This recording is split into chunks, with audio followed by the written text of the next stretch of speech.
This is Fabrizio. This is our wonderful cast. And this time, since time is limited and we are kind of under pressure, we are starting straight up with the action because last time, while exploring the island of Mauna Hilani, after having gotten basically in the middle of the island in the dense forest that covers a good third of the surface of the island, our heroes were spotted by the local alarm system, which consists of very, very loud, shrieking white birds.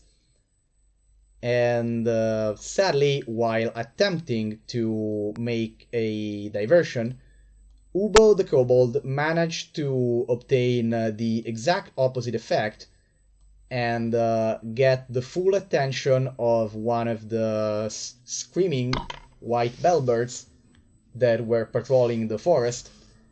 And so right now a chain of booming alarms resonated throughout the jungle, and you guys have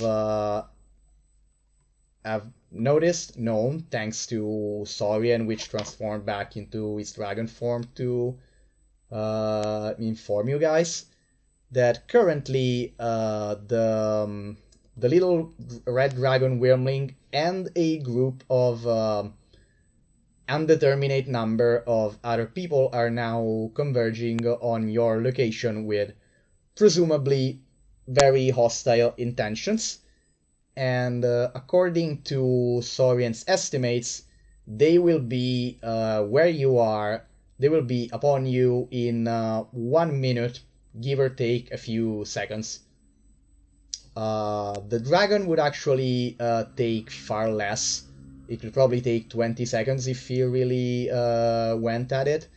But you also get a feeling that it doesn't really want to be first to the party and dive straight in the middle of the four of you, considering what happened last time. Okay, so there's the situation, and here's to you. You are you were hiding in the underbrush near a relatively small clearing in a dense tropical forest. It's about let's say about 11 p.m. A little past 11 p.m. So sun very high in the sky, very warm upon the trees. An unspecified number of enemies will be upon you in about a minute. If you want other useful information, the terrain of the clearing is mostly not even vegetation, is mostly just humus, sand, soft ground in general, for the most part. The trees are generally around I'd say they go to from 6 to 8 meters tall, let's say, in general. And outside of the clearing itself, which is about sort of rounded-ish and roughly 45 45 feet in diameter. Outside of that clearing, the most of the underbrush would count as difficult terrain, except perhaps one very narrow passage in the relative north of the clearing itself. That's all I have to tell you before you have your minute to prepare for what's coming. Okay. Ubo, because Ubo I think is like definitely have the most health and is tankiest out of everybody, I think, or one of the most. I think it would be a decent idea for him to take the dodge action in the field and draw fire, and then everybody else may be ready in action for anything that's like swooping down on him, maybe? I'm all for it. Let's try it. I mean, I could also cast Fog Cloud to, obscure the clearing. What's the radius of fog cloud? I think that's like 20, 30 feet. 20 feet per spell slot level. So if I use Oh, my 4th level spell slot for it, Oh, it would jeez. actually be 80 feet in diameter. oh, ho, ho, I like where that is going.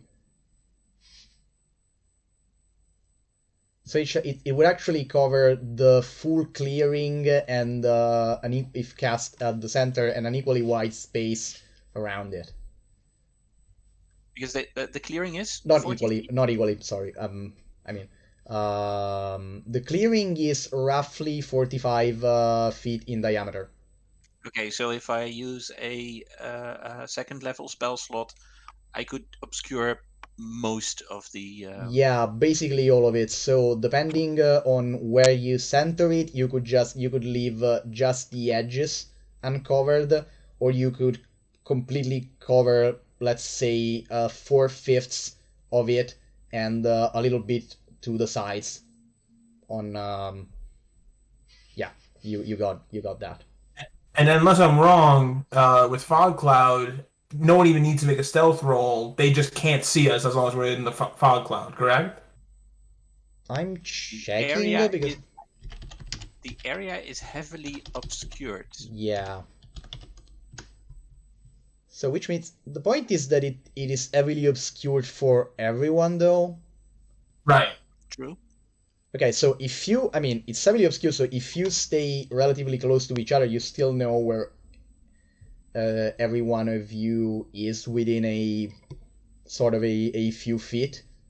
It's like this is more than fog. It's like a smoke bomb of steam. Right. No, that makes sense. That makes sense. I like that idea. I mean, fog actually allows you to see in a few meters with decent clarity. This is even worse than that. It's like the moment someone is 2 squares of the grid away from you, you're just not seeing them anymore. So anything past 10 feet, they can't About. see. I Okay. would think that because heavily obscured is almost basically almost darkness. To bounce off of this idea, we could leave Ubo in the center, completely visible, and instead of using fog clouds so that we still have visibility, I can cast invisibility at 4th level, which would hit everyone except for Ubo, but that would use Ubo as bait, which was kind of his plan to begin with. We could try that. But once we make an I attack, have to remind you. I have to remind you, by the way, when you're counting people, that you have Saurian and 3 other kobolds with you. That's right, we do have them all there, and we don't exactly want Saurian to. Catch Oh the yeah, dead. and also obviously if I mean if left to its own devices, there's no way Saurian is just hiding. I'd have to say, Catch the Dead sounds like a mall goth band, and I absolutely fucking love that. Excuse me? Catch the Dead sounds like a mall goth band. It does. 100%. I have to go copyright that now. Yeah. but also if we are invisible and then we make an attack or cast a spell, we become visible again. So Yes. it would enable us to get away. But I don't think that we want to leave Ubo out there on his own. Yeah, I think fog's a good idea unless we want to stay and fight. I mean, the idea, if you are using invisibility, is that you hope to be numerically equal or superior to your enemies, and anyway just capable to take them all out in the first shot each of you has. Which is probably not likely, given that we just passed a wyvern nest. Uh, I mean, you literally. The Uh, point is that Saurian doesn't know how many, and I'm about to cut this short very shortly because you have 1 minute. We had 1 minute in story time. Fair. Saurian is unsure of how many people are there. Doesn't even give an estimation simply because they were running under the canopy of trees and he spotted the dragon from above. From when he was decidedly shall above we- and immediately went back to tell you. So he knows that there is an X number of people Right. coming your way. And so then, in the interest of not running out this minute without a plan, I think we should just vote. Although I love the idea for invisibility and using Uber as bait, Fog Cloud probably is, I think, the better choice. So I'm going to vote Fog Cloud. I agree. I would vote for Fog Cloud. Judging all the pros and cons of everything, Fog Cloud is our best option. Okay, so just to get this clear, the idea is to use Fog Cloud and stay compact and hold your ground inside of it, or to use it as cover? Yeah, I think that it's to use it as cover and maybe sneak past these guys if possible, like as a group. Is that what we're going for? How I understood it. Okay, fine so with me. it's basically a diversion tactic. Cool. I vote that. It's not you don't plan to stay and fight inside of the fog. Probably not. No. Okay. We should be prepared to do so if needed, but that's not our aim. Okay, Yeah, so Fog Cloud is more of a distraction. where is the fog centered when Derek casts it? Okay, so I'm going to use a second level spell slot, which gives Fog Cloud a radius of 40 feet. I think I want to extend it, I don't know, 5 feet into the underbrush 40 in the feet direction is where 3, 4, 12 meters. Okay. So I want to extend it, I don't know, maybe 5 feet into the underbrush from the direction where the guys are coming from. Okay. So mostly opposite of you, basically. Yeah, so they will be running into the fog before they get to the clearing. Okay. How high above the ground is the center of the sphere, roughly? Because depending on, I mean, no, 40 feet is even if you did it at ground level, 40 feet is higher than the trees in the area. Right, so I will then put the center on the ground so that we get the largest ground coverage. Okay. And in that case, okay, and slightly I want to say tilted, but I don't know if it's the right term. Slightly tilted towards the direction of the attackers. Center on the ground, so at most is 2 meters higher than the top of the trees, but that's not much relevant because it's just the top of the dome. Okay, so it basically become a dome sort of fog that rapidly expands outwards, and in response to that, you hear shouting from at least 2 or 3 different voices, and then there is movement. Also, by the way, after you summon the Dome of Fog, and then as a group, what are you planning to do immediately after that? Go the move other towards- direction. Okay. Wait, what direction is the other direction? To simplify, let's say that the enemy is coming from the east and you are on the west side of the clearing. Okay. So exit the clearing on the west side and then circle towards the north, towards the volcano, because that's where we're going anyway. Okay. That works. Then I'm gonna call for a collective stealth check and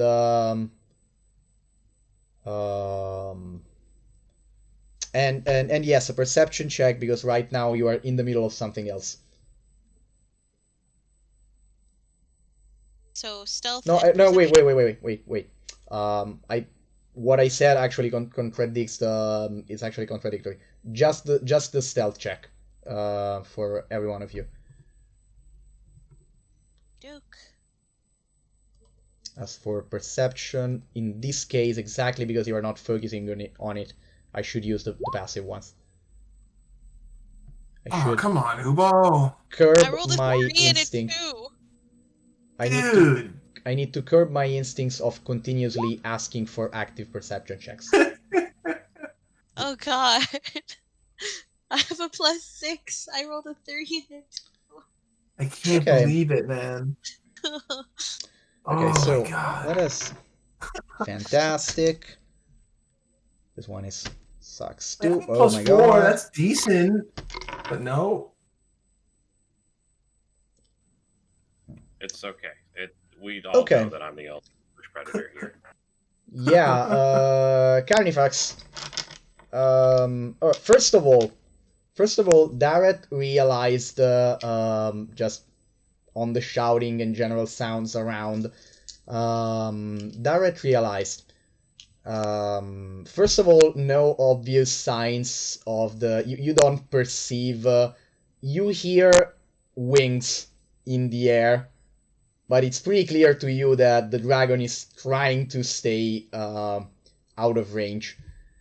It still is very loud when it flies fast, so it's clearly near you, but it's definitely not getting into the fray. You also get the sense that the moment the fog expanded towards them, they sort of split up and started circling the clearing on opposite directions. You are not sure if they want just to surround it, or if just or if they are just ignoring the clearing and going around it, but they are going around it on both directions. The Well, second, at least we split them up. exactly, Huh. definitely. Also, okay, your perception is 16. You guess there is at least 3 of them. And there is at least 3 of them, because definitely there are definitely 2 that are coming towards the north side, and one, at the very least one on the south. It has to be at least one. And so, what else was I saying? Okay, the next person to notice something is Carnifax, noticing that he very much. He notices the different degrees of stealth that you are currently in or not in, and so Carnifax quickly determines that he's probably the only one that has managed to not make his position known, barring the fog. Because you are basically judging on the noise and general positions of everyone else, and how they are being impacted by the difficult terrain around there. You are pretty sure that you are still undercover, and that you could reasonably that you probably will blow your cover if you stay close. But right now, you could probably still relatively get away relatively easy. That said, yeah, they're close enough. I think we're rolling initiative. Alrighty. And by I think, I mean we are rolling initiative. Alright, don't beef it, Ubo. So will the apex predator leave everyone behind? Oops. Finally. And all sorts of sheets of paper went in all sort of directions. I hope my rolls get better. I do as well.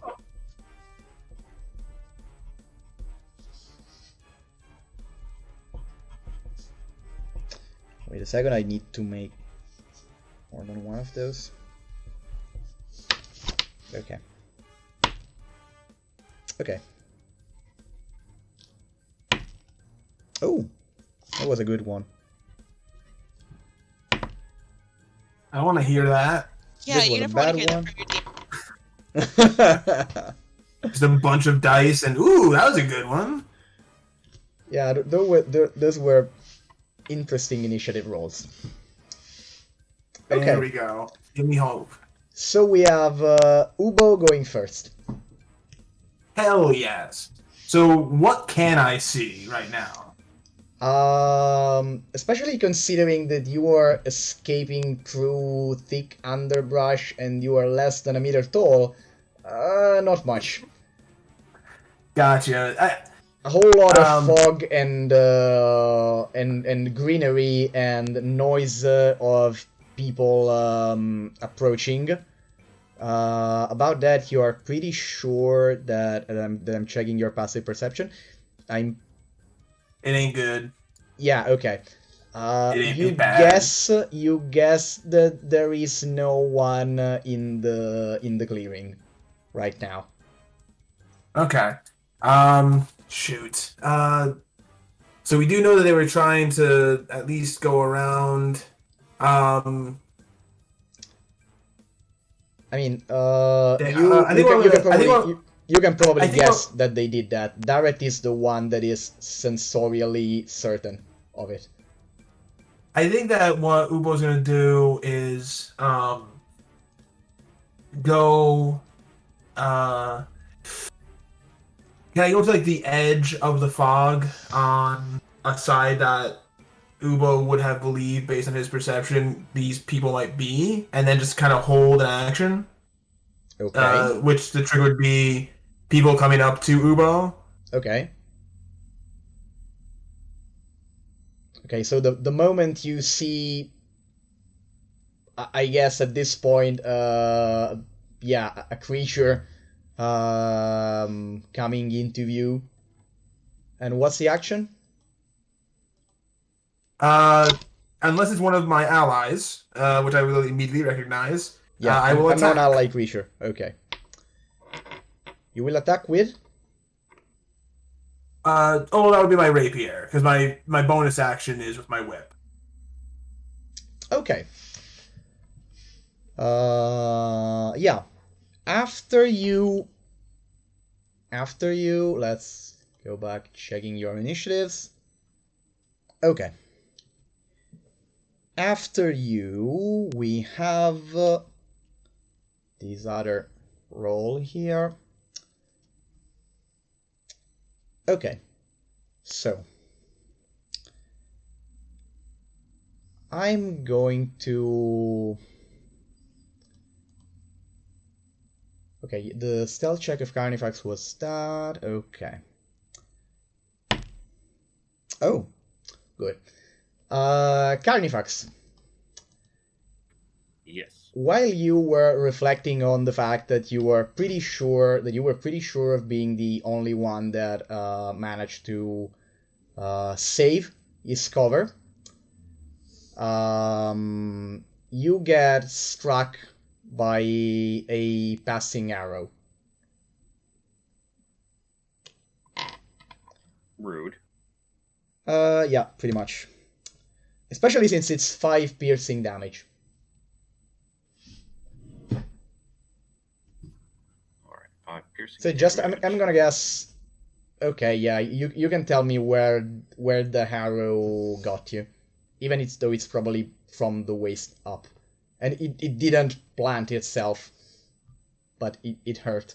It definitely hurt. Probably somewhere in my shoulder, because it's not too much health off of me. I'm not like other wizards. Gesundheit. Okay. And after that, by the way, you don't see you don't see the attacker that fired the arrow, but you can clearly hear at least one person making their way up to your position. And speaking of such person,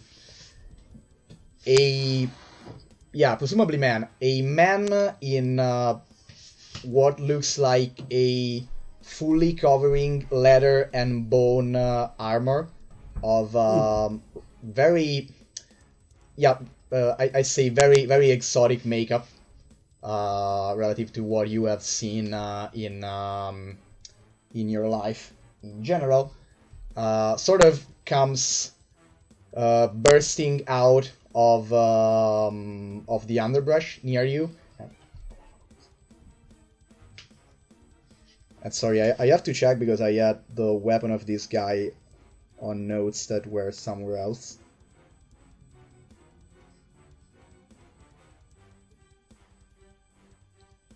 And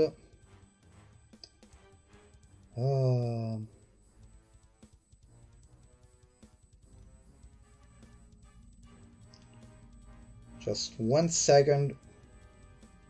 No worries. Okay, here it is.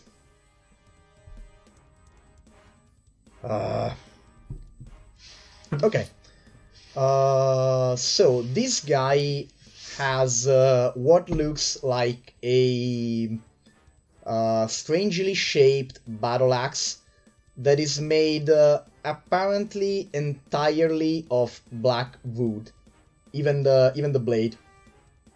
It has a wood-like texture, and apparently is one solid piece of this black wood with stripes painted white on the handle, and this full black leather and painted bone studded armor with some feather decorations in multiple point. Also a oval shield covered in a layer of wooden decorated plates. And he emerges out of the underbrush and rapidly swings the axe at Carnifax. And he fails miserably, actually. He sort of overshoots and cuts a branch from a tree standing next to you, which is quite impressive because the branch is clean cut, but was way off target, and it kind of ruins the extreme intimidation that came with his figure, because this guy is very tall, very imposing. The armor is frightening and all, and he came out like, oh! and then just goofily swung the axe way too wide and way too... He sort of flung himself.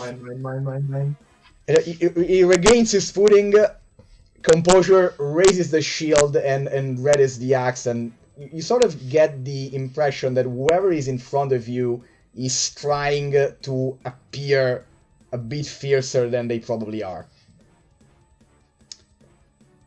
And right after that... Excuse me? I laugh at him with my little. Good. Right after that, because I never seems to find where those things are. It's probably more unsettling to this warrior than his attack was. It might be. It might very well be. Why is he laughing like that? Just a strange laugh. Oh, yes. Okay. Fight me, you cowards. So, apparently, let me check out the stealth rating. Okay, so you were immediately attacked. Ubo is out, and Darret and Altana are... Okay. Okay, so Darret, do not feel bad to be excluded from this, but there is something in... you hear a draconic, fierce voice resounding in the air. There's like this little rippling of light through the air, and then Ubo, Carnifax, and Altana get affected by a bless spell. Oh, bless spell. I'll take that. Okay. That's much nicer than I was expecting. Yeah, the build-up was like nefarious, but this is good.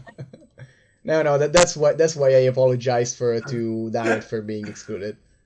A terrible howl bellows from the inner depths of the forest, and you all are tickled heavily. Something like that, yeah. I mean, the draconic voice was very inspiring and brave. And the light was all golden and white. I guess Saurian has a high opinion of Darret and thinks that I don't need to be blessed in order to be successful. That, or he probably figured that you are now the one least likely to be in a physical brawl in the upcoming seconds. Same. Or to have to make direct attack rolls.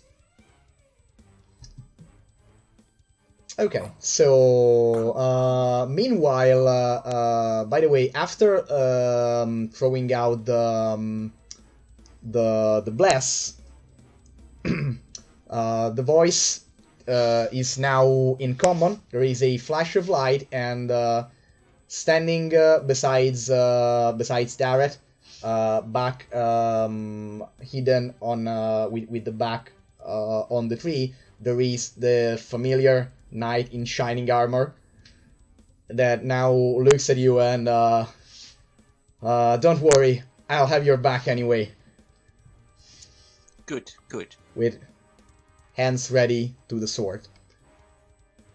And after Saurian, whose voice betrayed a little too much fun, it's now... Oh my god. No, okay. It's now Altana. Am I supposed to be seeing a battle map, by the way? No, I'm not using a battle map for this one. Alrighty. And there's no need of it, and also that honestly, this wasn't one of the planned possible battle locations. Gotcha. Okay, so and that was a mistake on my part, but there's an easy remedy for that. So we are heading west, correct? I don't know directions well, so. Yes. Okay. Also, so, every one of you, besides probably Ubo, can clearly see that Carnifax has gotten into melee with at least one guy. Okay, that makes my decision pretty easy. I'll go over to go try to help Carnifax, assuming he is within 45 feet of me. He definitely, even with the difficult terrain, he definitely is closer than that. Sweet. So I'll grab my longsword this time, and I'll come up and do a quick longsword attack. Yeah, fuck him up. That would have been Or funny if this not. guy was chopped up by a scimitar that extended from... Oh. I forgot I have this scimitar. Yup. I'll have to grab that next time. Okay. Well, and I have 2 attacks per action. I mean, I rolled it's reasonable that one. Altana forgets it. Oh my god. Well, you have a bless, don't you? Yeah, but I don't think that helps on a natural 1 in combat. Maybe. True. Damn. It's actually... I mean, the point is... It's an extra the first d4... It's an extra d4 for the duration. Okay. Let me.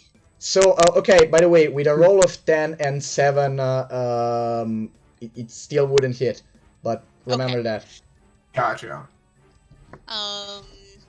Well, I hope that that natural one doesn't do anything too bad. Not in this case.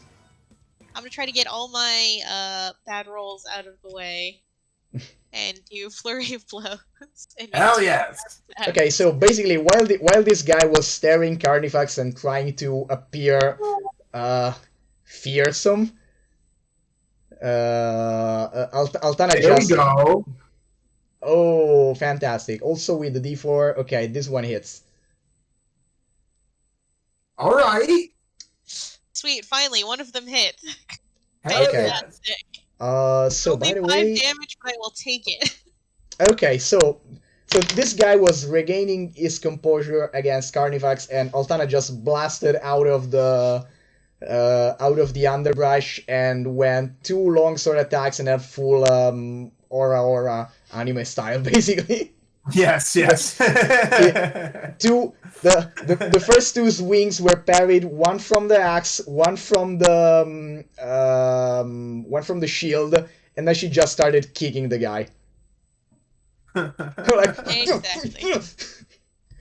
it just, Ordo, I mean, Ordo style. it doesn't seem that the hit did all of that damage, but you can clearly see that the guy is a little bit overwhelmed. So long as I knocked him off balance, I am happy. Yeah, how tall is Altana? Well, she's a half elf, so probably like 5'4", 5'5". These elves are pretty small, right? I think so. Okay. I So think this guy is significantly bigger than you, but still he. Oh my god! You get a definite sense of oh my god! Oh my! This is too much. Okay, after Altana, we finally have Darret.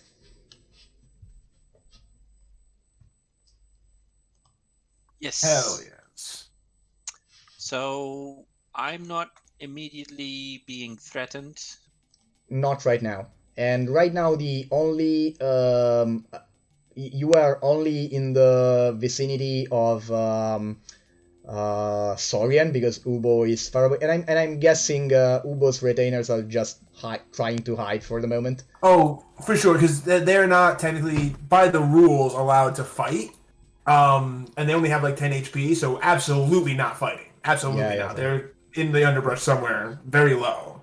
No, anyway, they're unarmed, so and they're kobolds, so if they are trying to just fully hide, they can probably use they have used their full action and they're basically disappeared until an AoE gets them. Beautiful.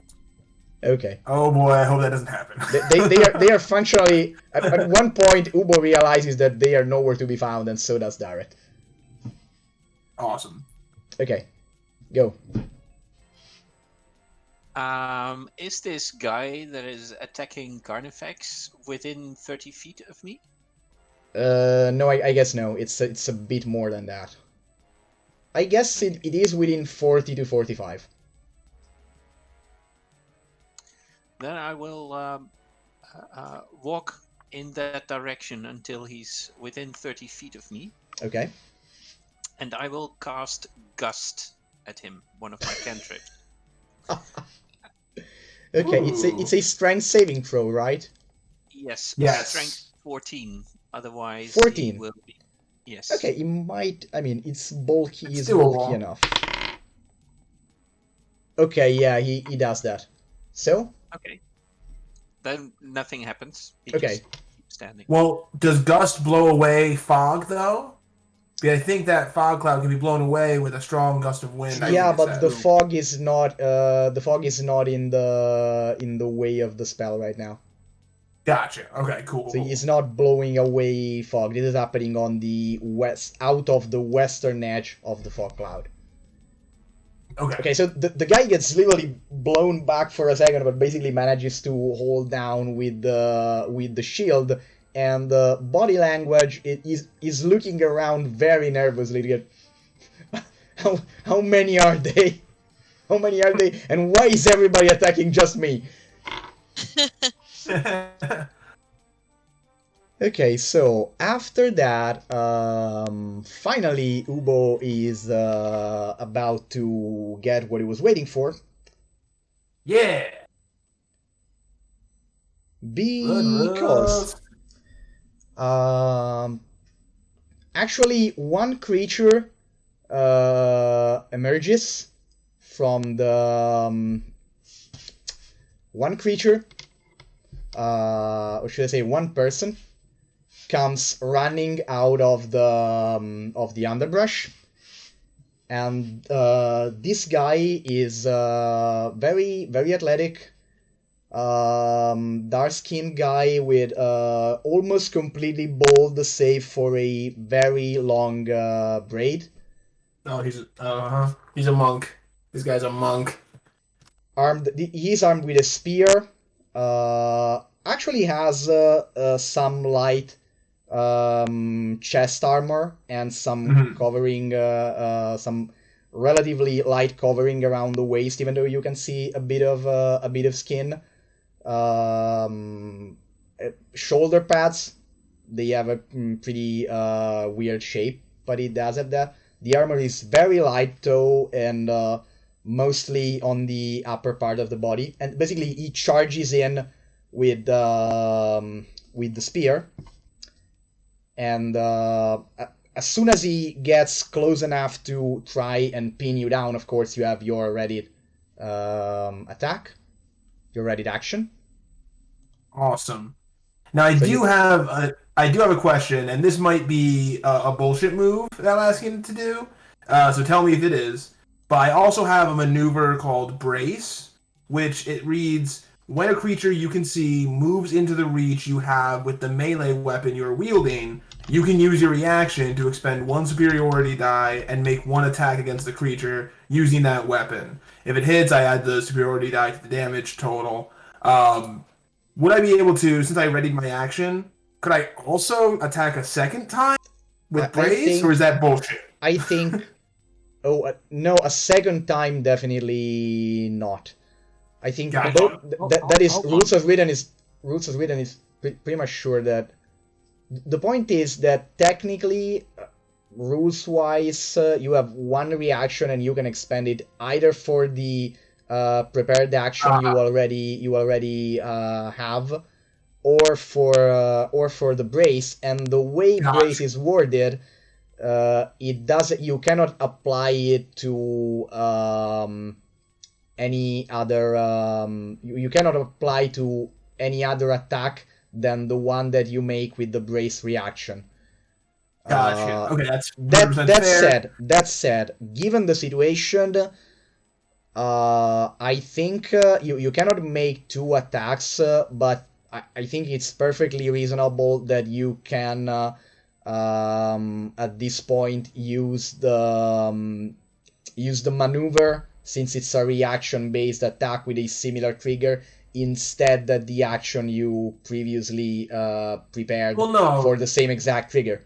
So if you want, you can make this attack with the superiority dice. No, I think what I'm going to do instead, because I was asking, because hey, why not ask, right? But that won't happen, so instead I'm going to just use my ready action. I'm going to try and attack him. So I'm going to use my rapier. Let's go, baby. Ooh, for 13. Wait, if I did a D4, would that possibly hit? Add the D4 anyway. Yeah, definitely add the D4. So 1d4.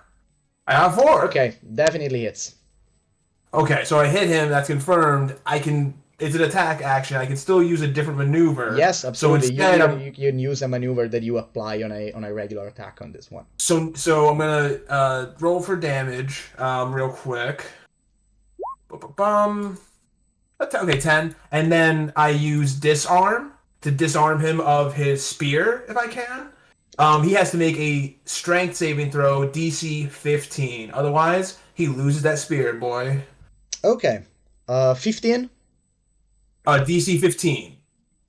Okay, I'm afraid to tell you that he makes that. Alright, so we make it. Alright. Worth a Okay, shot. so yeah, basically you try to disarm a full-size spear with a kobold-sized rapier. So don't feel too bad if that doesn't go well. So the guy tries to pin you down. He resists the attempt at disarming, reorients the spear, and tries to pin you down to the ground. He rolls pretty miserably. This guy as well. The first roll is always very bad. Overshoots, almost loses balance, and then quickly regains its footing and sort of rotates the spear around, trying to hit you with the back end of the weapon. Oh shit! This guy's a polearm master. And this apparently is a natural 20. Fuck! Oh damn! Okay. Basically, he did more with the hit that he made when he was stripping than the one he actually stabbed. It's accidental. He shifted his weight and bumbled it, but it still hit me really hard. It's an accidental 9 bludgeoning damage. Oof. All right. So he basically donks you on the head with the follow up. And then sort of starts bouncing up and down on some fancy footwork, and he looks at you, sort of raises his eyebrows like he's very proud of himself. Ubo will make sure to pay back in kind. With that sort of look like, yeah, that was totally on purpose. You can't fool Ubo. Ubo has been around the block. Okay, so this guy also is visibly very young. It might not even be 18. Gotcha. All right.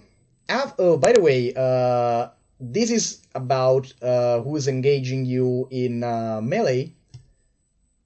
Because while you were occupied with all of this, you caught a movement in among the trees, and then something flew out of the woods, literally.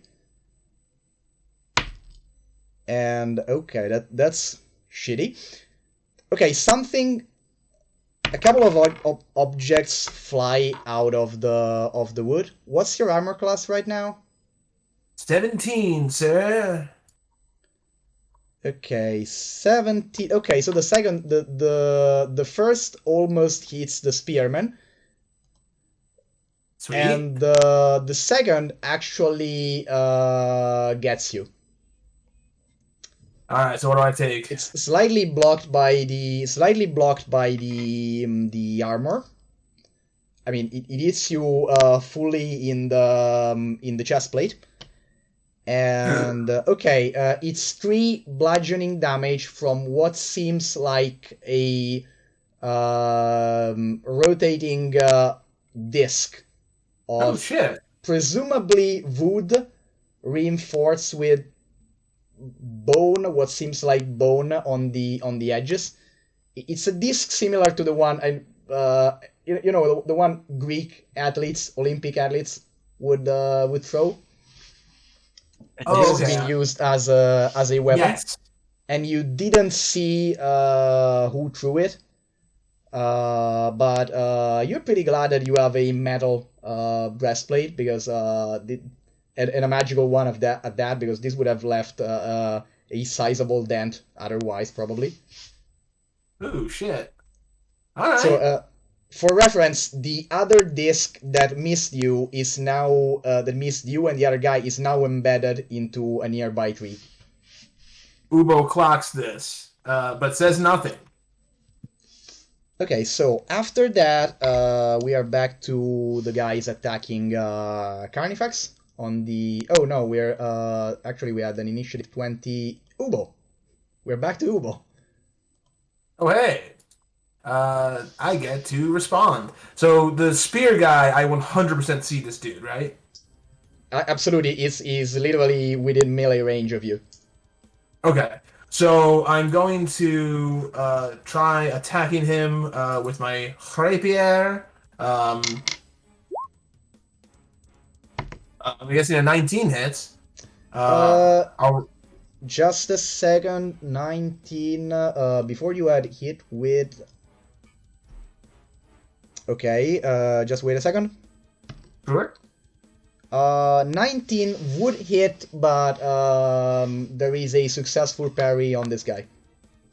What if I... But bless. I'm going to use bless. Absolutely. Use it. You could probably manage to... Let's see. No, it's a 1. Okay, no. No. No. Okay. Alright, so this guy is actually fairly badass. Solid parry on the guy. He just flicked the lance again and just knocked your rapier out. He's getting very proud of himself right now. Ubo sees you have some moves. Another one? Jesus. So the second miss, I guess. 12 won't hit this guy. If you actually say that out loud, he goes he retorts in Draconic. Indeed I do, my friend. Ubo just looks shocked that this guy knows Draconic. Even though really he shouldn't be, but he only has how much intelligence? Actually 13. No, okay, whatever. I'm going to hit him with my whip. Considering who is that presumably set them up on you and where you are. Okay, that's another 11. Another one. This guy is dancing around you. Okay, 14's not gonna hit this dude at all. Okay, the first one was just shy of hitting him actually. You just man, I just went all out. You just basically knocked some decoration off of its breastplate. Okay, so Ubo was like, oh no, you shouldn't have. Okay, absolutely going to action surge. He's baiting me. He's baiting me.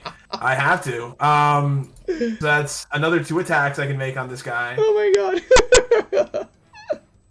20. Oh, it's a crit! That's a crit! Exactly! So Ubo's has been whipping this entire time. This guy's been taunting him, and then I fucking crit him with my rapier. I love this thing. Okay, so 5 damage, but I'm going to maneuver. By the way, I think you guys, except perhaps one of you, you should all have inspiration from way back.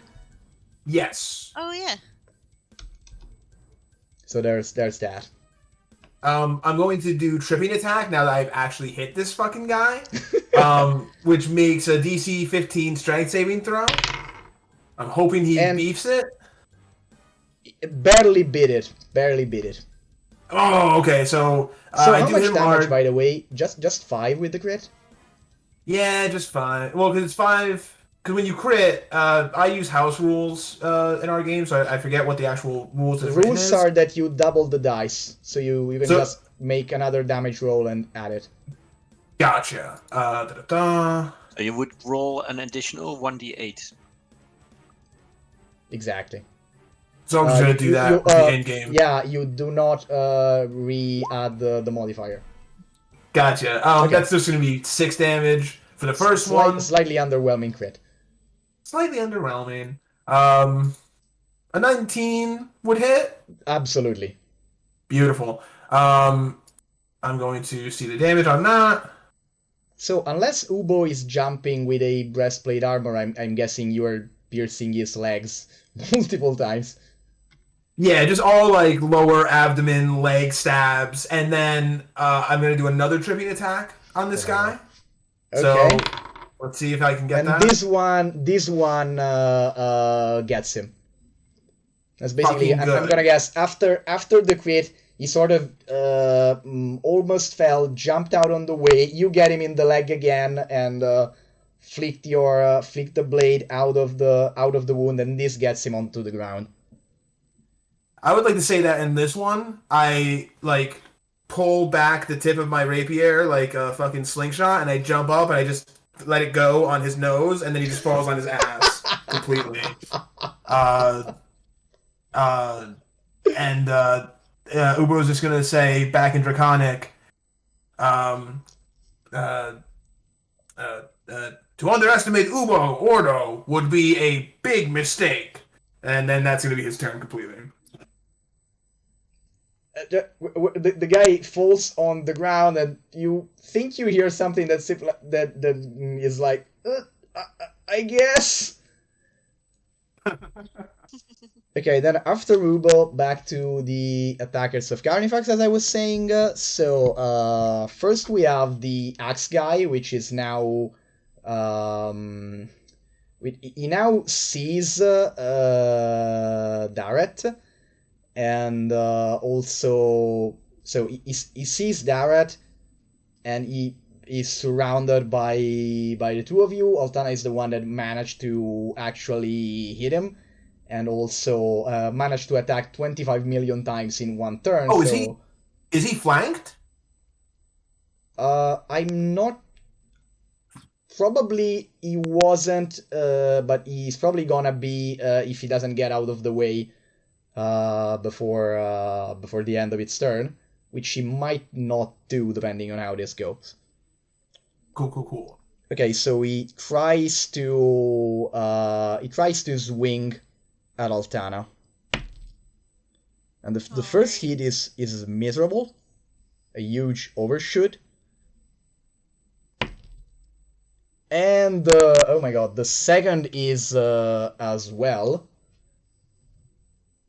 And at this point, he tries to get away and get outside of the difficult terrain underbrush and onto the small trail, which would not be difficult terrain anymore. Of course, this incurs into opportunity attacks by both Altana and Carnifax. Awesome. So I'm saying Altana first, and then Carnifax if he wants to join the fun. My longsword swing. Oh, 21. Hell yes. Okay, yes, this gets him. This gets him on the way out. Damage. It's the 8. So 9 damage. Okay. Nice.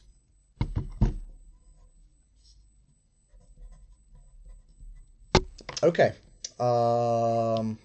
A good hit among the you hit between the leather plating. So when you draw back the weapon, there's definitely a decent amount of blood on the tip of it.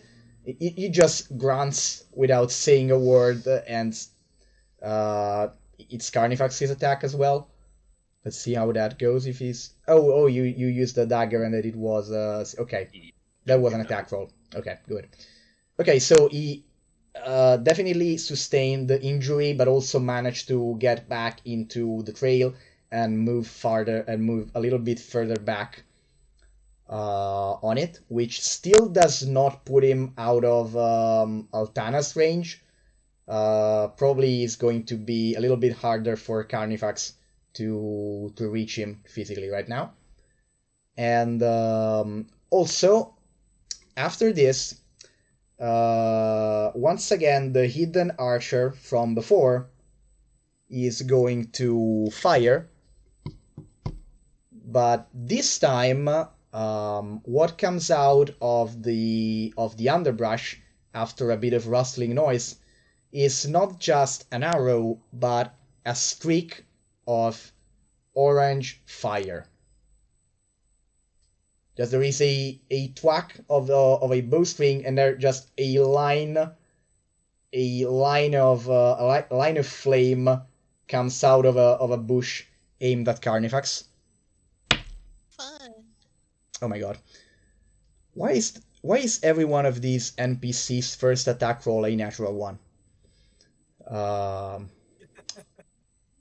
So okay, it overshoots massively and sets fire to a tree a good let's say 40 meters, not meters, sorry, 40 feet beyond Carnifax's position. As for the second streak of fire, oh my god, this guy suck. As for the second streak of fire that sets fire to a slightly closer tree, and then someone runs to a different position while staying low in the underbrush. It's not particularly stealthy. In fact, Altana and Carnifax are, for now, pretty sure of where this attacker actually went. Oh my god. Okay. So, after this is Saurian, which now is gonna try to establish what's the general situation. He looks at Dareth and then gestures towards either the archer or the position of the guy that throw the discs against Ubo, and makes sort of an interrogative gesture towards you, like if he's asking which one should I go after. The one that threw the scorching ray. Definitely. Okay. Then he. Ooh. Okay, so yeah, Blessy sets concentration. So that's that for now. Wait a second.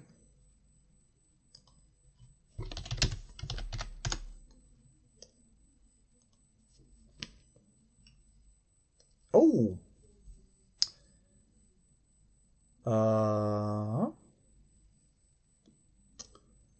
Okay. So by the way, okay, so he gets out of the underbrush and starts to sort of charge towards the direction of the supposed direction of the archer. But before that, he basically pats you on the shoulder. Once again, saying something in Draconic, and yes, right now Ubo is a bit farther away. 30 feet. Altana, you said Dareth, and the other guy. Okay, no, actually Ubo is closer. So right now you and Ubo get 5 more hit points and 5 more hit point maximum for a bit, because apparently he cast an aid spell on the two of you. Nice. Thanks, buddy. So you have +5 hit point maximum at +5 current hit points, and then he starts to run towards the supposed position of the archer. And after that, I think we have Voltana. Is Carnifex before me? Oh. Yeah, I was wondering where my turn was. I didn't have a turn last time, I don't think. Oh, but I think did I just sorry, did I just skip you? Yeah, I probably did, because you would have done something amazing otherwise. I'm sorry. Totally make these things totally tell me when if I do something like that. Okay. I just wasn't sure, and then I realized, I haven't had a turn yet. Okay, no, yeah, sorry. The fact that we cycled back to Ubo just messed around with me. It's all good. Okay. He should take his turn now. Okay. So definitely Carnifax now, and yeah, Carnifax, then Altana, then we'll see. Also, yeah, what would you have done in the previous turn? What was your? I was probably just going to hit him with Booming Blade in the first turn. That's all I would have done. So nothing too big or serious. Oh, okay. If you had applied it to the if you had hit with the opportunity attack, I would have said, okay, just apply the booming blade effect to that, but okay. So we're gonna say Altana. Okay, we're gonna say your turn now. Anyway, All right. I'm sorry for that. It's all right. As a fellow dungeon master, it definitely happens from time to time. I'm not too worried about it. Okay. Let's see. Would you say Alfana's within 30 feet of Carnifax? Absolutely. No, she's way closer. Probably within 10 to 15. Alrighty. Then Carnifax will pull out his book and use it as his arcane focus and cast haste on Alfana. Oh my god. I love being hasted. Oh my god, she's the biggest damage dealer in the group. That's insane. Good move. I mean, only when I hit. Oh, only when you hit, but still, hey. I know what that's like, obviously. That works for everyone, I'd say. Yes, he'll take out his book and he'll mutter a little incantation and then he'll point it at Alfana and go, "Be fast, soft skin." I'm gonna take it as a compliment. Definitely. I don't really. Carnifax isn't really one to retreat unless there is actually danger, so he's pretty good standing where he is. Okay. And then no bonus action or anything. So yeah, he'll just cast haste on Alfana and let her do her thing. That's gonna be very dangerous. So, do we have Darret or Altana now?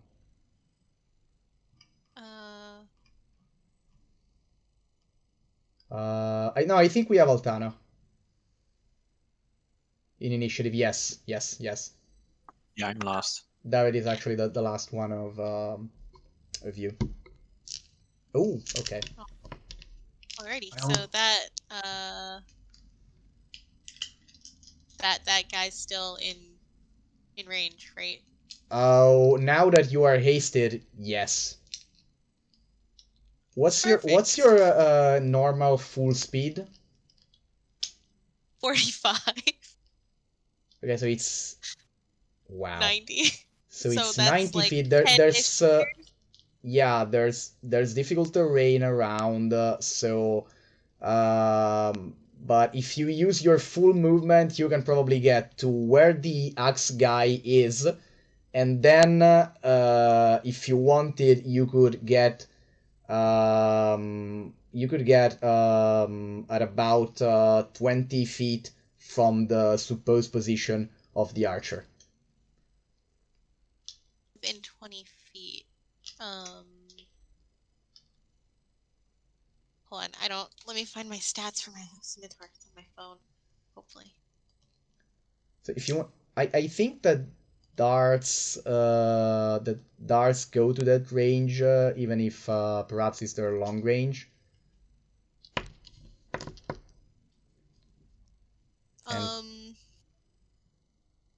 You know what, I'll continue after the guy I'm on right now, just because I have to go find the stats again for the scimitar, and I don't want to slow things down.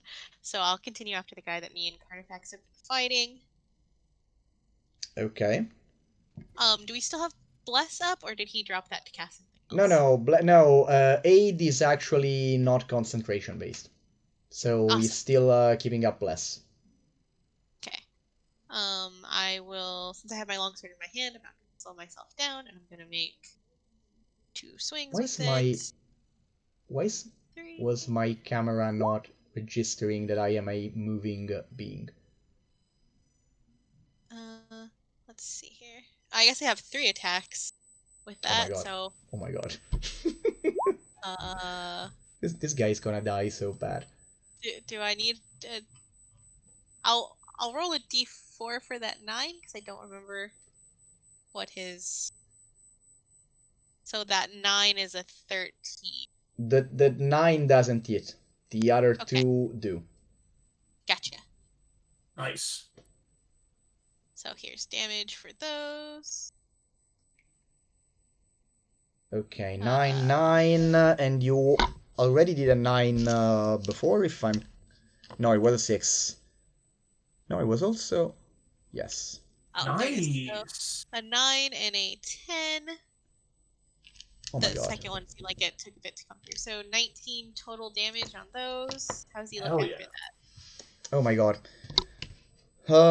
He looks definitely decisively unwell.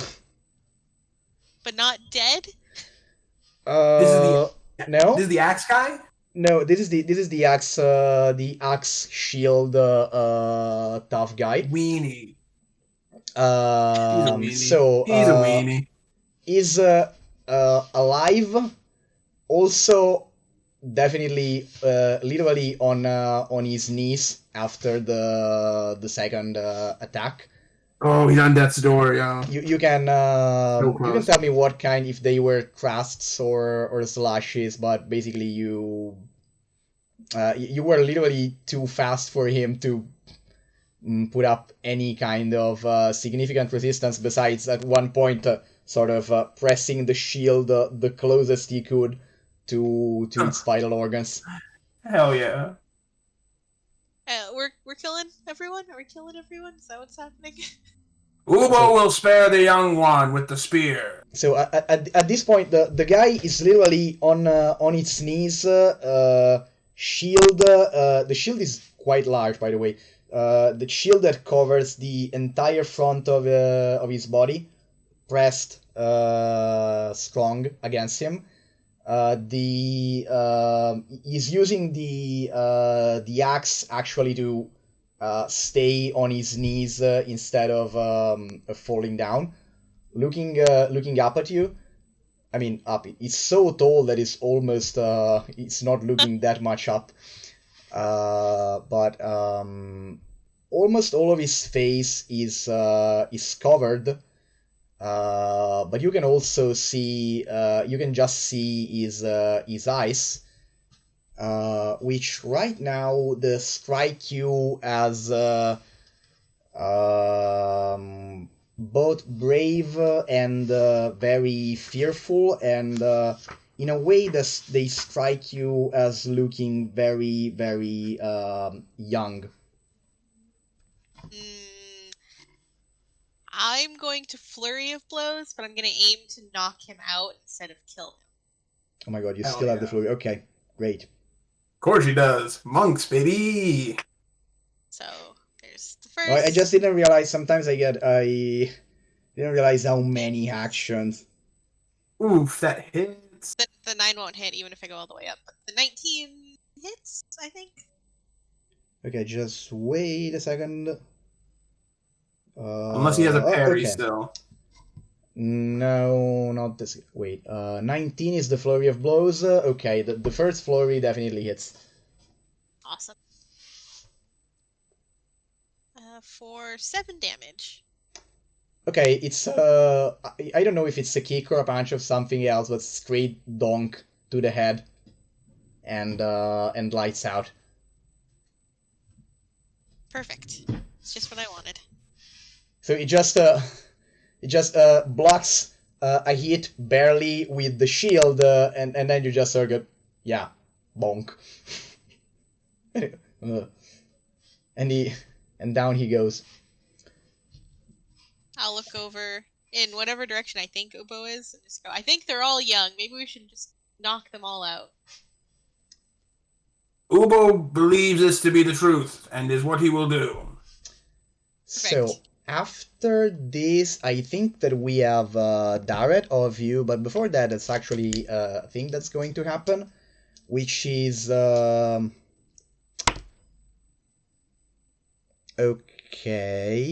Ubo. Ubo is locked in a duel with this spear kid. Ubo.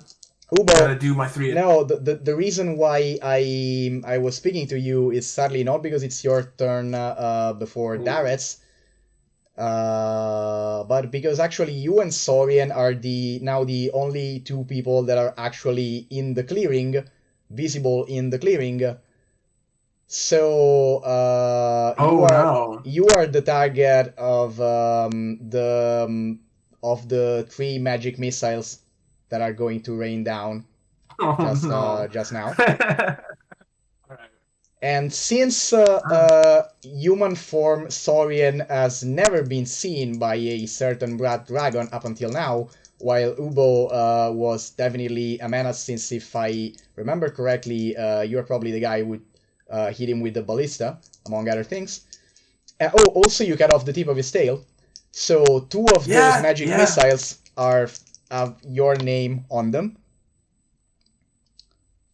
Very So fair, very fair. Is 8 force damage. Okay.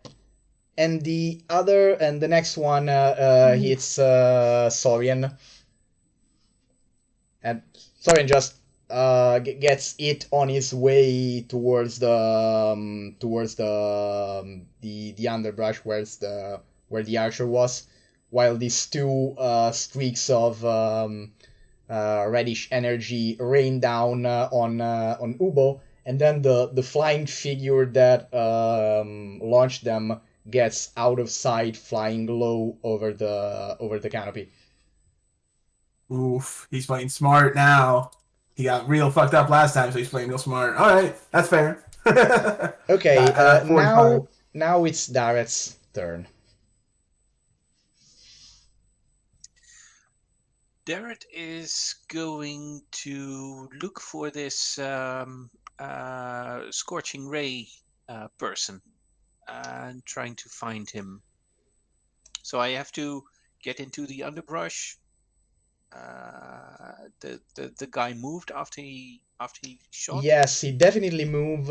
You have probably an idea of its general location, but not exact position like Altana and Carnifax seem to have. So you know that it's a bit behind where Carnifax and Altana just knocked down the other guy.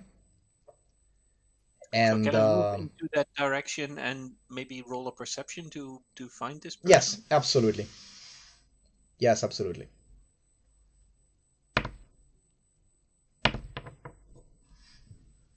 A 24. Okay. So you spot a patch of color that are not part of the underbrush, moving, staying low, and trying to discreetly move away from its position, which is the place where Altana and Carnifax are currently focused, because it's where they last remember the archer being around. And instead, you clearly see, okay, no, something is trying to get away from that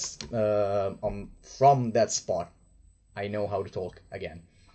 Also, since you rolled a 24, you are the first and for now only one to notice that there is company approaching from the east. So that's the other group. Yes. That No. Sorry. I meant west. I meant exactly the opposite of what I said. That's company approaching from the west, and judging from general sound and an impression, this is definitely more numerous than the group you are fighting right now. Oh, dang. Right. We gotta go. Can I make an attack? Ranged. So I see this person moving around. Is that within 60 feet of me? After you have moved, I guess yes. Okay. Then I'm going to cast Ice Knife on him. Okay. So it's an attack roll for the first ice knife, and then the saving throw for the shards, right? Yes. So can I? I'll use my inspiration. Absolutely. So then it would be a 17 to hit. Okay, yeah, I guess that's second dice. Okay, good. So it's 6 piercing and 9. Okay, wait. Yeah. So the ice knife hits him for 6 damage, and then he has to succeed a DC 14 dexterity save. Otherwise, he'll also take 9 cold damage. Okay, judging from the sound that comes out of the underbrush, she didn't make the dexterity save.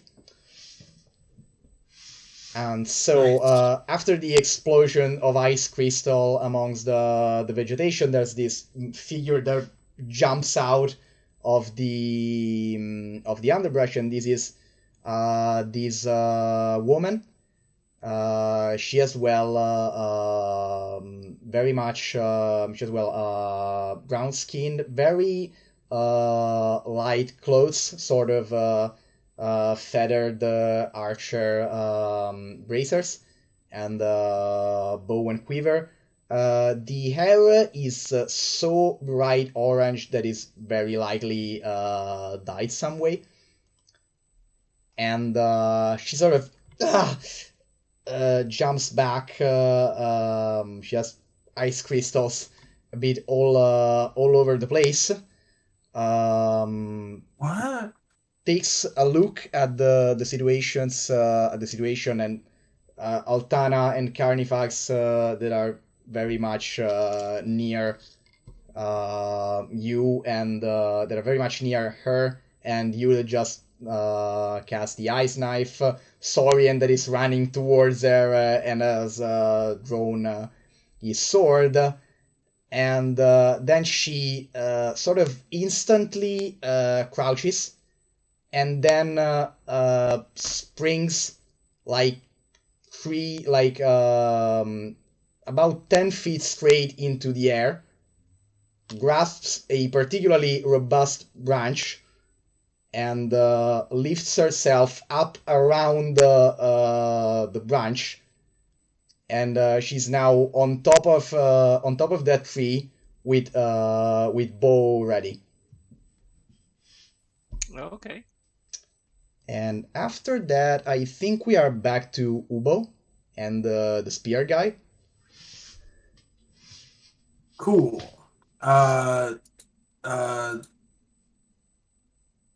So Ubo is going to. Oh boy, we definitely need to run. Which way would because we've agreed that we have to leave here, right? I think think so, that yeah. Darret verbally told everyone that you're Yeah, going we to got leave. more company incoming. Yeah. So Ubo is going to say in Draconic to the Spear Kid, sorry to make this short, and he's going to attack him again with his rapier twice. Oh Let's my god. see if I can actually hit him. You actually have Oh my advantage God. since he's on the ground, by the way. Oh, that's right, I did trip him. So that's the first one. It's for 21. Second one. Fantastic. Nice. All right, so two of them hit. Double 21. Okay, roll for damage. Da-da. You are not going for little damage, I guess, right? I'm not going to kill him for sure. Okay. This is going to be incapacitating damage. So that's 14 damage from my 2 rapier attacks. Is he still conscious? Okay, so basically the moment your first stab gets him somewhere around the sides, not exactly on the liver, but near the liver enough that the pain could probably almost be enough to make him faint for a bit. It just Right. the moment you hit him there, it just throws the spear to the side and just lies on the ground. Gotcha. Hands wide. And goes, Ubo's going to point his rapier at him at this point and just ask him, "What is your name?"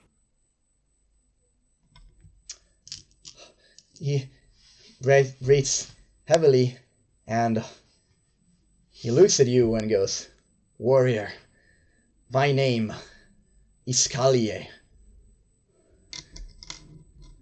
This day you have faced Ubo Ordo. You have impressed him as well. Leave now with your life, and I will do the same. Companions, and I'm gonna run in because we were heading north, if I remember correct. That's where we want to Yes, go, you yes. were heading Yes. north, I believe. Okay, so you start I used to my full run movement. north. Here, you hear a noise, and then Kalie sort of sits up a little bit and gestures to the disc launching guy in the wood to please stop if he values his life. And then there's a little bit of frump while presumably the disc launcher hides again. So right now, if every one of you is running north, that means you are running. Also, Carnifax, if you want to do something, I guess I can give you one turn now since you have we have skipped your previous one.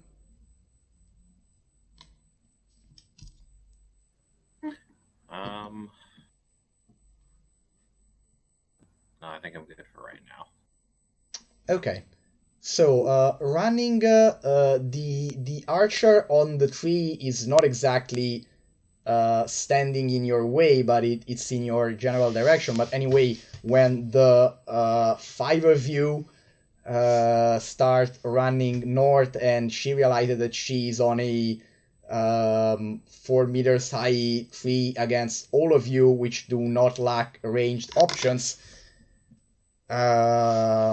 She obviously thinks quickly, and she sort of she basically jumps to the nearest tree and starts retreating. While she does that, apparently with no real intention to. Oh, wait. While she does that, though, she takes 2 arrows from the quiver and knocks them both. When she knocks her, the bow, the string of the bow flashes, and both arrows light up in fire. And Shit. while she jumps back from a tree to the next, she rapidly fires both arrows, which become streaks of fire again. And they, yes, Ubo is coming up. Okay, they set fire to the underbrush immediately north of you and immediately south of you, sort of forcing you to. The fire is not very wide, but it's gonna force you to make a detour because it seems it's expanding decently fast, and also it cut off. I mean, no, it doesn't go into the clearing, so it doesn't cut off Ubo and retainers from you guys. Darrett is going to cast Warding Wind, Yes! which I love that spell. which extinguishes unprotected flames in its area that are torch-sized or smaller. Torch size or small? Okay, The reason that spell is so great is it fucks radius. it up. It's a 10-foot radius, so okay, so we're moving Hell through the yes. underbrush. yeah, you can probably you know what?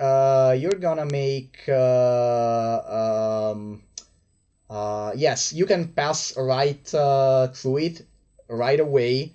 All you need is a relatively low DC dexterity save while you do that, because it's not completely extinguished but sizably reduced.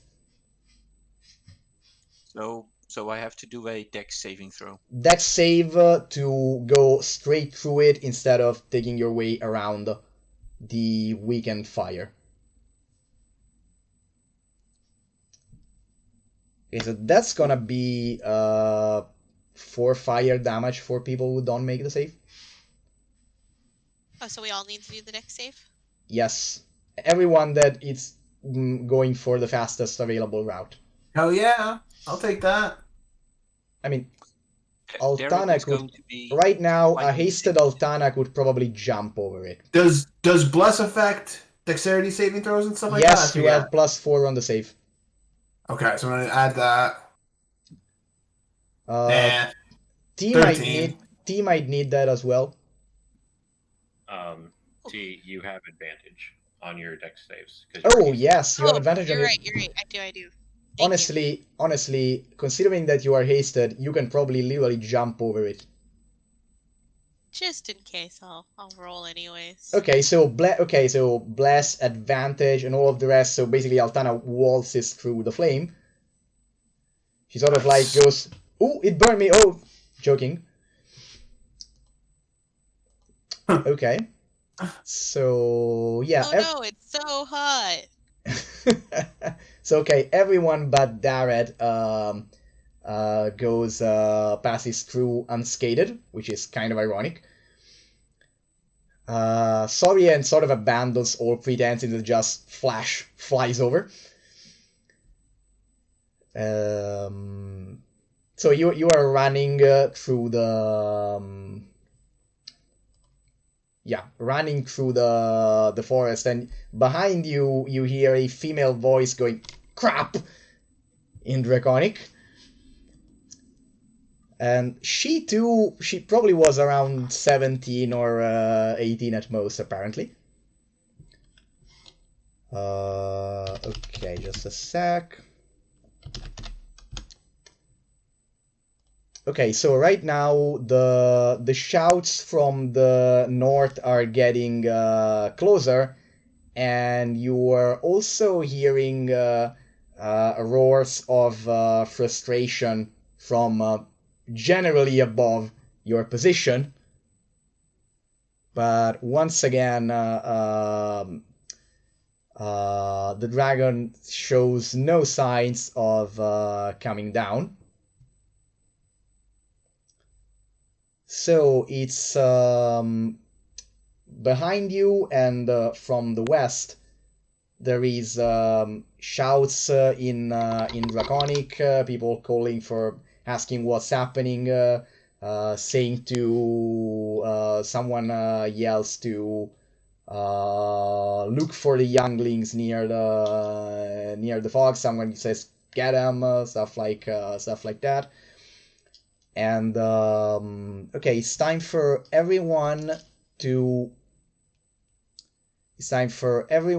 make either an athletics or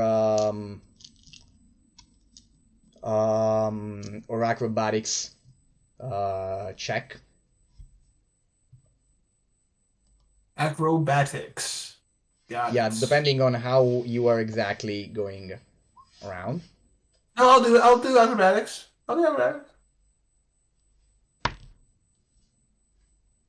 Let's do. Nice. Wow. Okay, so the four of you, Sorian is just now not in dragon form. He has become a relatively small bird to fly better into the canopy. And all of you are apparently pretty accustomed to the running in a very thick forest. And you see that there is a sizable group of people that is getting closer and closer, but you are comfortably ahead of them, and if you maintain this rhythm, you should be able to escape.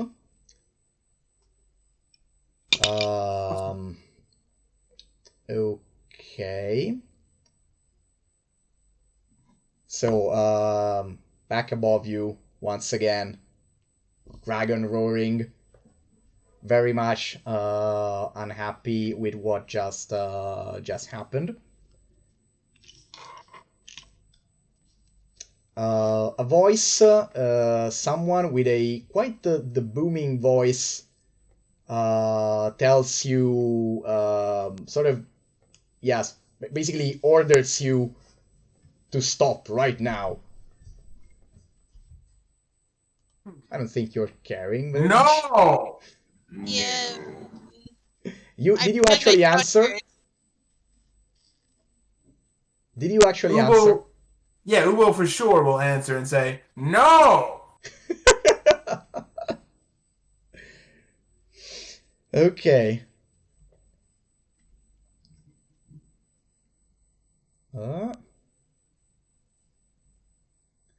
Okay. After a couple of more seconds, the voice is heard once again, shouting once again, "Stop! Sheath your weapon! Show yourself and identify!" Why? That's fair.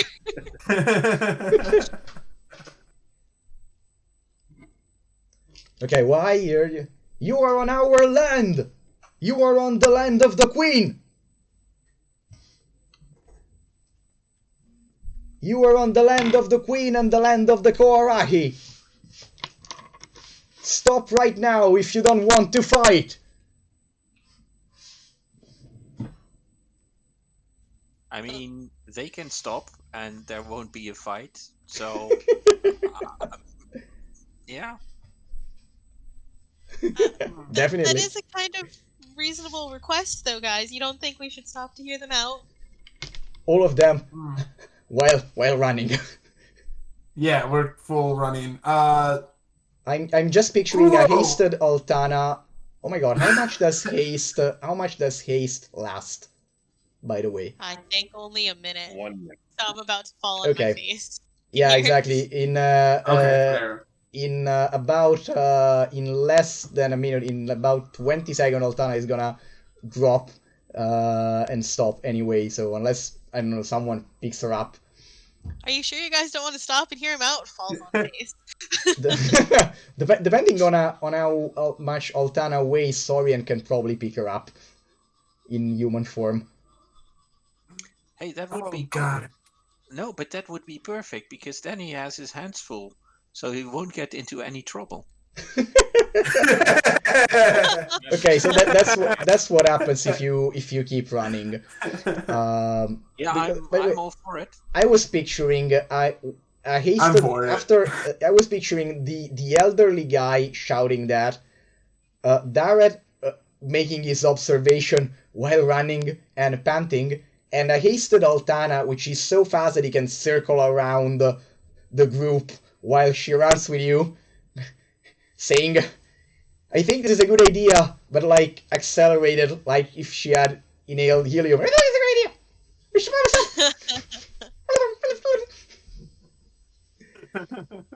I think when you are wasted, does your speech get fast forwarded as well? I'm gonna say yes, honestly. DM's discretion. You turn into the Micro Machines guy. Yeah, I'm for talking with them. Yeah, for sure. Okay, so do you show signs of actually wanting to stop before Altana has to stop? Yes. If Ubo Yeah. stops, Carnifax will stop, and he'll make sure that he is between Althana and whoever's coming, just so that she has a minute. Because worst case scenario, he can haste her again. Okay. Yeah, that is an option. It's like Okay. giving somebody adrenaline when they're like dying. It's Pulp Fiction. Right into the heart. A needle right into the heart. Oh, I love this party. Okay, so you guys stop in a slightly more open section of the trail, when even the underbrush around is sizably lower. It actually, at this point, a little bit further than you are, this interjects another wider trail. And apparently on around you on a relatively wide line, there's people approaching in a hurry. Apparently there seems to be at least the one that you can see and that are clearly getting closer are about 10 people. Of these 10, 4 have relatively heavy armor, similar to the axe guy from before. So 4 of them, 6. 2 are no, other 4 are lightly armored, like the spearmen. In fact, they are similar spearmen as well. So we got 8. One has long flowing, relatively long flowing robes made of various strips of clothing, decorated with bones, feather, wood, mostly with various strips of material, mostly red, white, and gold. And this person has an elaborate headgear and a shroud over their face. And then there is a relatively muscular elderly figure with a gleaming golden collar over a relatively plain armor, and a feathered helmet and a decorated spear that sort of leads the group in the center. So this guy come out of the wood in a wide formation, and you are pretty sure, especially Darret, that there are more crouching or hiding behind the trees in the general vicinity, but you're not sure of how many they could be. How wide is their formation? In a line, I'll say there's about I'm gonna say 6 meters. There's about 20 feet between each person and the next one. Okay, that's a pity. Okay. So it's a total of I mean, they are not in a line. They are more in a semi in a sort of arced formation, which is 200 feet long, but probably more around 150, 180, let's say, feet long in a straight line. So it's a very wide formation, and there is an unknown number of other people hidden around, but presumably there is at least 10 more. Okay. Especially because you don't see no one here seems to have ranged weaponry on hand, except the lancers actually have what seems like darts and a slingshot, and 2 of them actually seem to have a what's the name of the I was gonna say blowgun, blowpipe, something like that. Is it blowpipe? Blowgun, I think. Blowgun, not bowgun. Okay. Wait a second, because I know the name in Italian, but blowgun. Blowgun is actually the correct one. Okay. Okay. Yes. So the elder guy with the golden collar has spear in one hand, the other one raised in a sort of salute.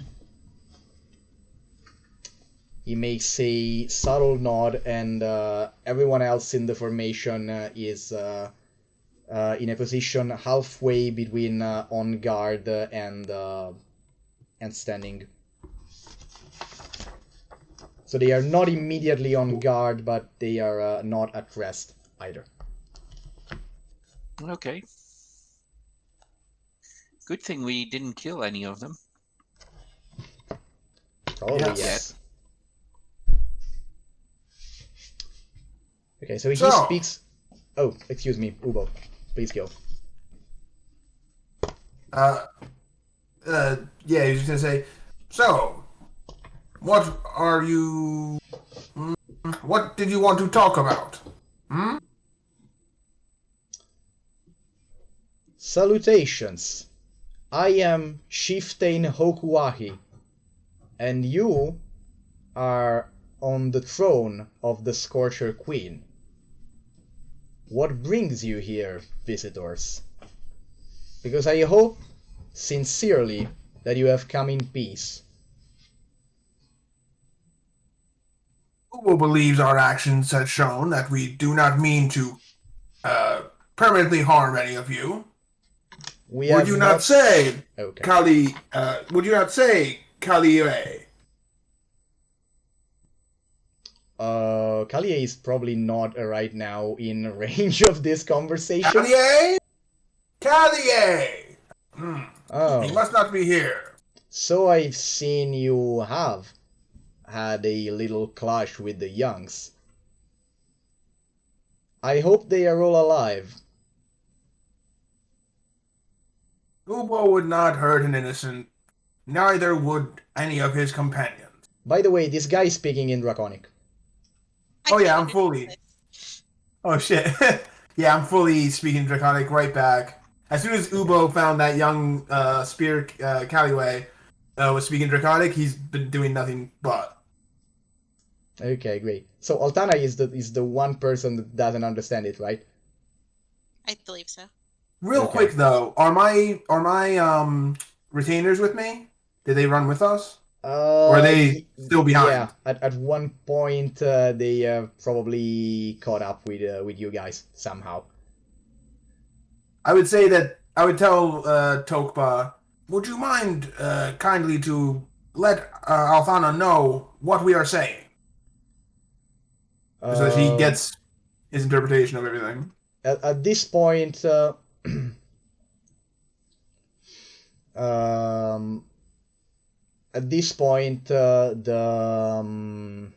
elder looks at you and then slightly bows and says, "I am very sorry, visitors. I actually know of the common tongue of the other outer seas, but I would like the rest of my warriors to hear the most possible of what we are saying right now."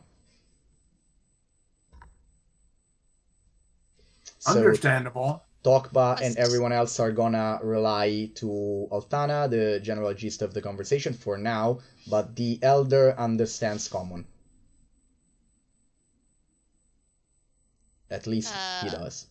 Once Althana hears that he understands common but wants his people to be able to hear the conversation, she just nods and goes, "No problem. I'm fine with translators." Mm-hmm. Oh, but in all of these, Saurian is now a bird, generic local bird on Dareth's shoulder. Cool. Okay. I think probably yeah, the blast ran out, the aid is still in effect for what matters. Okay, so the guy asked you what are your motives. So he gestures for you to continue explaining yourself if you have something to talk about. And also, I apologize for the rash actions of the youngsters. But before talking about that, I need to know why you are here, because their worries might have been at least somewhat legitimate. and I want to know how much they were. Fair enough. We are here to make a delivery. He raises one of his eyebrows considerably. I'm listening. A delivery of what?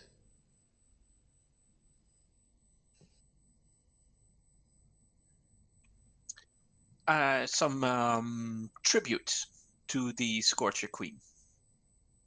It's very, very unlikely and unheard of that someone outside of the kingdom wants to bring tribute to our queen. The last two interactions we had with someone from outside were outright usurper, and we suspect at least one thief. You do not understand the way of Ubo's tribe. We are dedicated to the glorious dragons. I am on a glorious quest to find one and learn from one. If I could offer, with me and my companions, an offering that could perhaps sustain that sort of relationship, Ubo would be most pleased. And he does a really deep bow. So, you are saying that you've come here to learn from our queen, and you're bringing a tribute for that. But that doesn't seem to be the motive of your other companions, right? What else could it be? He's still deep in the bow, not looking up. By the way, the bird is now looking intently at Ubo and blinking rather conspicuously. Ubo's looking straight at his feet. Okay. Anyone else wants to say a word? Because the elder is slightly perplexed and is looking back at Darret, which is the one that first spoke of the delivery. I mean, it's true. Carnifax, tell them. Yes, friend Carnifax, you speak up. Carnifax At this will point, sigh. 10 heads turn towards Carnifax. Carnifax will sigh and we do have an offering. Although our mission isn't to learn from the Scorcher Queen. The offering is, and he'll reach into the bag and he'll pull out the Eye of the King. Something that needs to be returned. Okay, at this point, sadly, there is an interruption right before you are about to pull out the eye. Because there is a voice from the sky shrieking angrily in Draconic. And it goes, "What the hell are you doing? Those are invaders! You should be crushing them! You should be destroying them!" And a certain flying shape starts to circle above the trail. At this point, the elder looks up, sighs a bit, and then goes, "Well, young Lord Manakawe, I am not completely sure right now that this stranger are actually the threat that you have advised us of." There is the dragon stops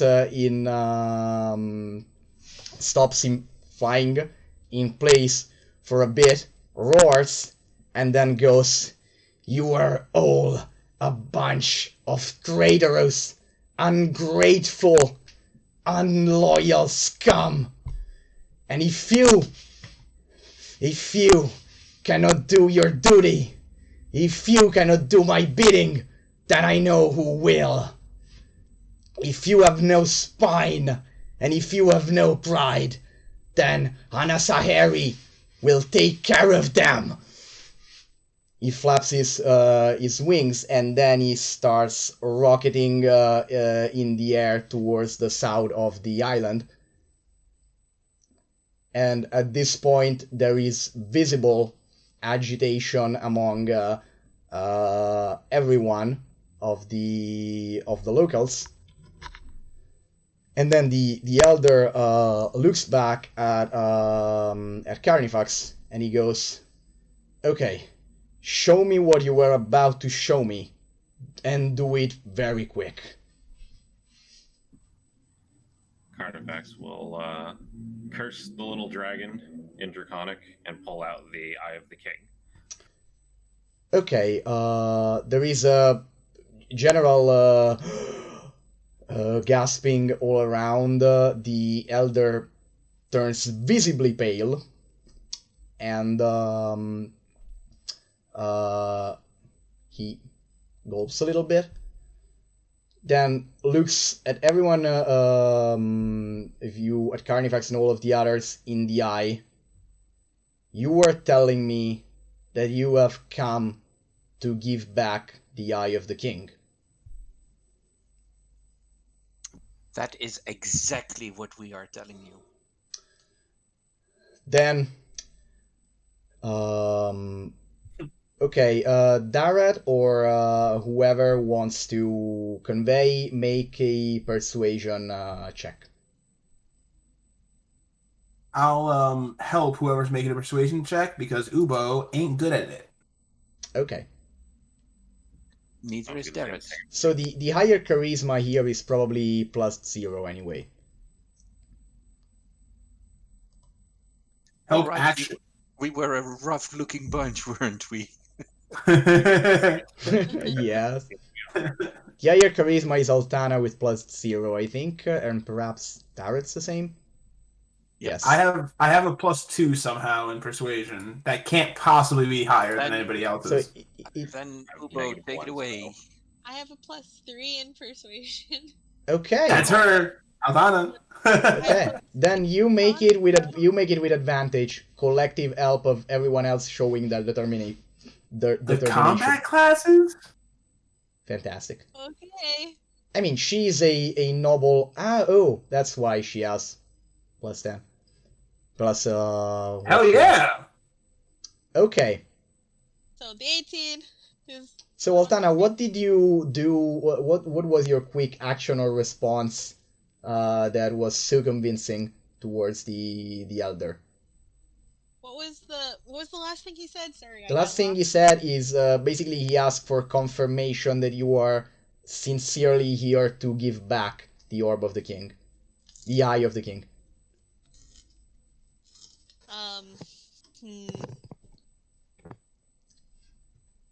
Alfana tells him,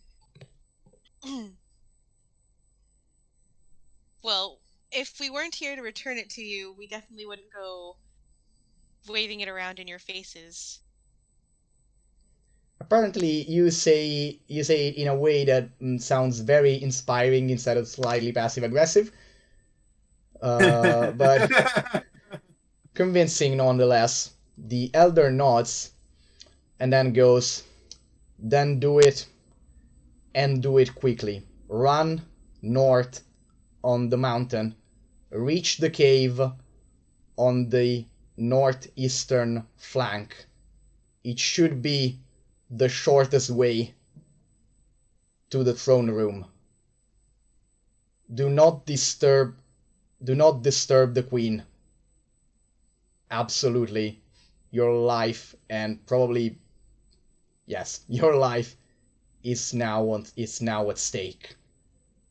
Run now, because in little time, whatever is on the path of Anasahari will be ashes and devastation." And then he turns back, makes a couple of quick gestures, and yells every one of his men to sends the two of the spearmen to immediately recover the youngsters, and orders everyone else to retreat. And they start literally fleeing slightly northwest the fastest that they can. Yeah. Then as we pick up, Darrett mumbles something like, Well, that was what we were doing until you stopped us.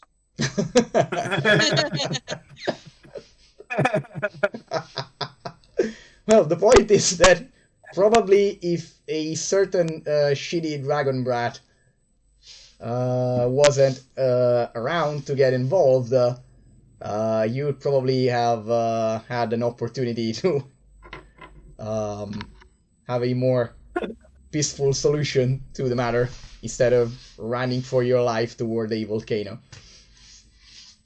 Fucking Okay. shitty dragon rats. So, yes, we are gonna close the session tried. on... Yeah, definitely. We are gonna close the session on that and on the ominous resounding roar that comes from the south. A little bit later, while you are running north the faster that you can, because apparently something roaring and firing called Anasahari is hightailing, is beelining for your current whereabouts. Insane. Okay, so that's it. What do you think of today's session? It was I wanna fun. give Orb- Fun. I liked it. Good fun. Okay. Yeah. We are very close. We literally we are so close. Next up, it's either Anasahari gets you or you're gonna get into the lair. I don't even know what the consequences of Anasahari are, so hey, let's see. I can tell you what the consequences are. It's going to end up under Carnifax's foot because there's no apex bigger than Carnifax. Or we all Oh. die.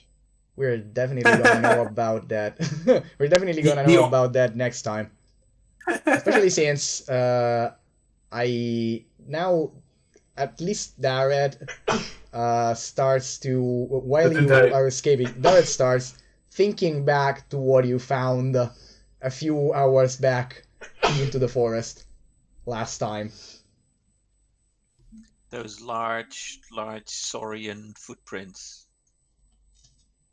Oh, Yes, goodness. exactly.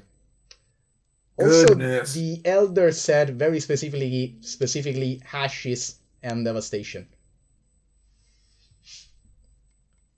The saurian footprints were accompanied by a little bit of traces of something like snot and a faint traces of ash and coal around there.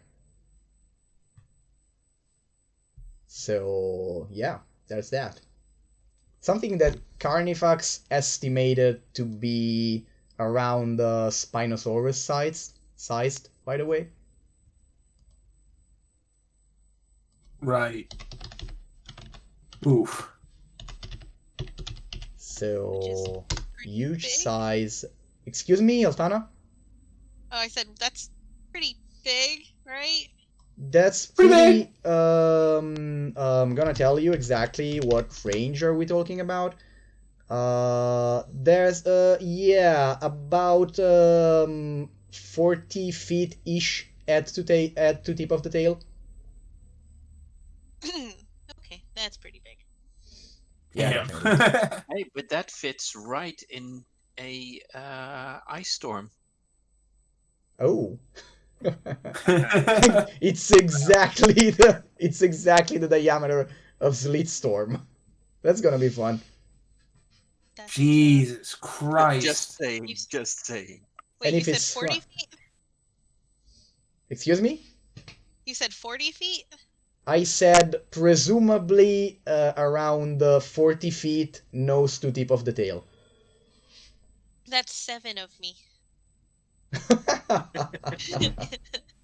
That's- Ooh, wow. So while you are running, so we are being chased by something that's 7 Altanas long. I guess slightly less Alphanas, but it's 7 Mimis, like, Oh, 7 U, okay. Yeah. 7 T's long. Okay. Yes. That's gonna be fun, and that's gonna be next time. This has been Ridiculous. I'm sorry, Empire, for you just arriving, but you can catch the rest of it on the stream. You can also follow us on the all the usual channels. We are on Twitch, and the archives get posted on so that's the deity, and the archives get posted on my YouTube channel, which is called Fabrizio Art as well, in which I'm gonna spam a bit on YouTube after in the coming days. Okay, so this has been our amazing cast for Revenge of the Scorcher Queen, Session 6, which was titled Under the Queen's Throne. And so, next up is gonna be the run for the Scorcher Queen Lair, and to finally bring back the Eye of the King. Which, funnily enough, right now we have come to think and talk of it as giving it back to its legitimate owner, but that's probably not exactly the right way of looking at the situation. But funnily enough, we just even when I talk with other people of the campaign, that's the framing that comes up. I mean, finders keepers in a sense, and she's definitely the strongest finder that ever had it. Oh, yeah, because doesn't it belongs to the like Tritons or? It presumably belonged to the Sirenians, yes. Well, presumably was created by them, and then in some as of now unknown occasions ended up in the Horde of the Scorcher Queen. Okay, so we'll see each other. Oh, excuse me?